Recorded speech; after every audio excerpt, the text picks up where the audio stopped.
يا مساء الفل. ككيو اي انجينير دايما بنسأل نفسنا ايه اللي بيفرق المهندس الشاطر عن اللي بيأدي وظيفته. الإجابة ببساطة هي المنهجية. فالنهاردة هشارك معاكم موقع خريطة الموبايل تيستنج، وأنا صممته عشان يكون موقع حقيقي بيجمع بين العلم النظري والتطبيق العملي. أول حاجة المانيوال، في الحقيقة هو علم فلازم نركز فيه. طبعا انا ركزت على الانتربت. ليه؟ لان حسب معايير الاي اس تي كيو بي الموبايل جهاز شخصي جدا، يعني معرض لمكالمات، رسائل، او حتى البطارية تخلص في نص البروسيس. فمثلا لازم ان انت تتخيل لو اليوزر بيحجز رحلة من على موقع وجات له مكالمة، الابليكيشن لازم يحافظ على الستيت بتاعته، وده اللي بنسميه الاب لايف سايكل تيستنج، وده جزء اساسي من شغلنا. تاني حاجة معانا وهي عصب البيانات، وهي ال API.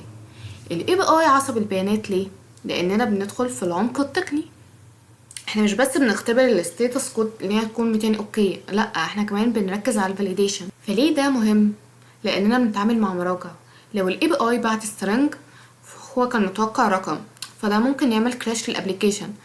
فدورنا احنا ككيو اي اننا خط الدفاع الاول اللي بيمنع كل ده قبل ما يوصل لليوزر، وده الفيديو بيشرح كل حاجة.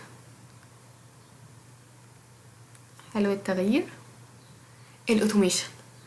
الاوتوميشن مهم جدا عشان الريجريشن زي ما اتفقنا قبل كده، لكن هنا انا كمان ركزت على البيج اوبجكت موديل البي او ام، واستخدمنا الابيوم وجافا.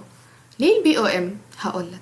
عشان لو الديفلوبر غير مكان زرار مثلا حجز الرحلة، انا ما اروحش اعدل في 50 تست كيس، لا انا هعدل في مكان واحد بس.